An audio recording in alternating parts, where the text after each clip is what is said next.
You know that moment when a race car streaks past and your ribcage vibrates like a tuning fork? Now imagine bottling that feeling with license plates.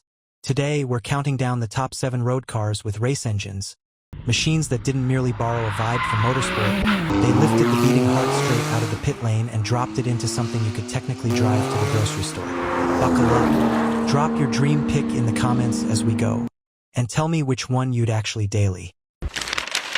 7. Porsche 959. Group B Tech. Endurance Racing DNA. Talk about a wolf in a lab coat.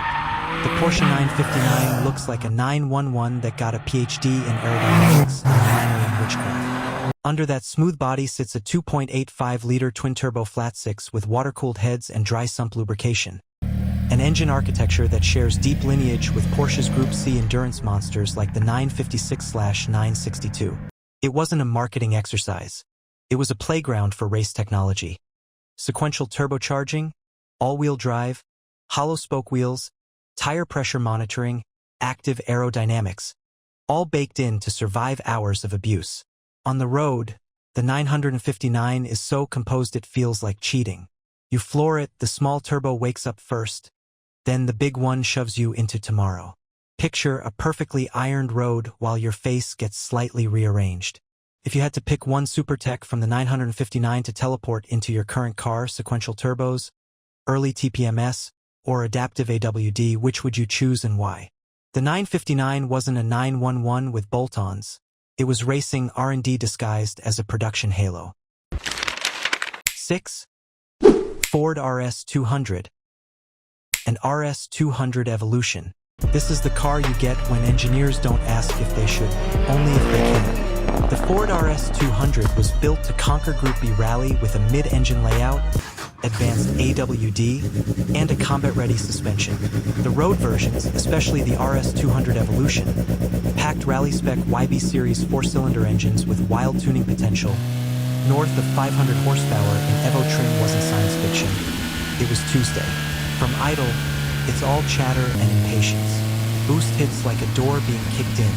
The car is compact, twitchy, and razor wire alert, like driving a loaded spring. And because Group B demanded road homologation, they made just enough to slap plates on. Crazy met legal, barely. Be honest, are you team gravel or team tarmac? And would you try left-foot braking in this thing on your first drive? Or do you enjoy living? The RS200 is pure rally DNA. A real competition engine, geared and geared again for stages, then declawed just enough for roads. It's a legend because it never forgot its day job. 5. Jaguar XJ220. The Jaguar XJ220 began life in concept form with a V12 and dreams of AWD glory. Reality and racing had different ideas.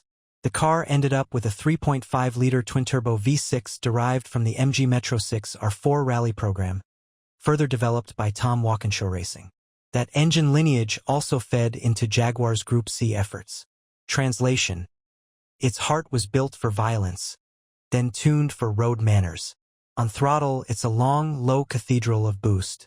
The turbos spool like turbines, and the car takes a deep breath before launching you into a long-distance sprint. If you've ever wanted a road car that feels like it's meant to be in 4th gear at 200 miles per hour on a French toll road at 3 a.m., this is that energy. The XJ220 lost its V12 on the way to production. Do you think the V6 makes it more interesting? Or did the myth shrink with the cylinder count? 4. Ferrari F50. A Formula One soul with seatbelts.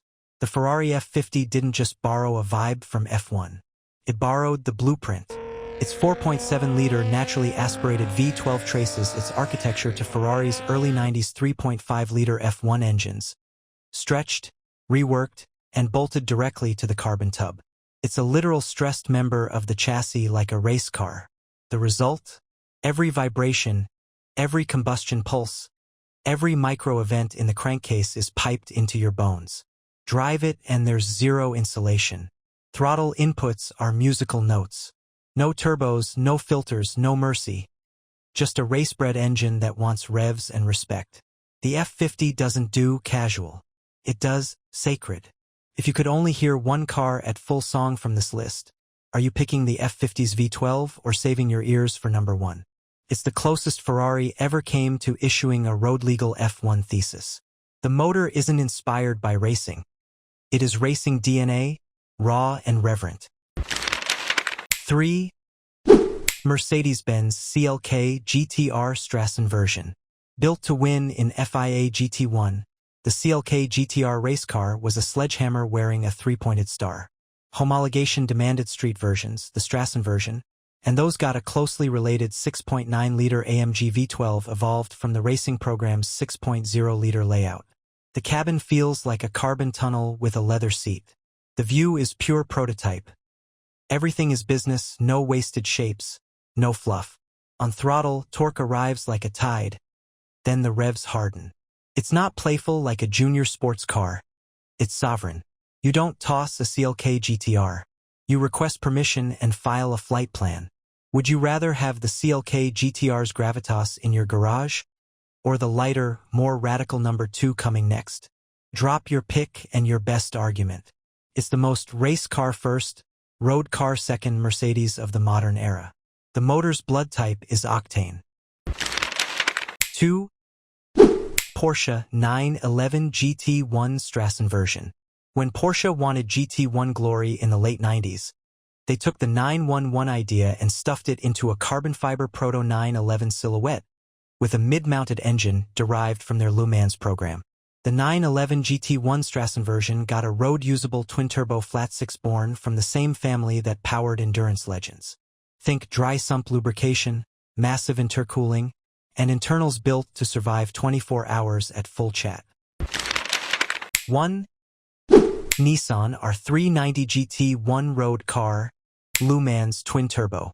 At number 1 sits a car that feels like a clerical error that somehow got VIN numbers. The Nissan R390 GT1 road car. To qualify for GT1, Nissan and Tom Walkinshaw Racing built a handful of road-legal versions using a twin-turbo V8 from the VRH Racing family, the very heart that howled down the Mulsanne. It's a Group C/GT1 bred architecture repackaged for street use with the bare minimum of courtesy. From the driver's seat, you get this surreal mix of prototype ergonomics, and we promise this is a road car details. The engine is the star. Boost builds like a drum roll. The V8 overlays everything with menace, and the whole car lunges forward in one violent, elegant motion. It's not pretending to be a polite grand tourer. It's pretending to be tame long enough to pass an inspection. You get one GT1 road monster for a spirited dawn run on an empty expressway. R390 GT1 or 911 GT1. Name your weapon and your max courage level, 1 to 10. And that's for today's video. If you enjoyed it, don't forget to hit that like button, subscribe if you haven't already, and turn on the notification bell so you never miss an upload. Got thoughts, questions, or video ideas? Drop them down in the comments. I read every single one.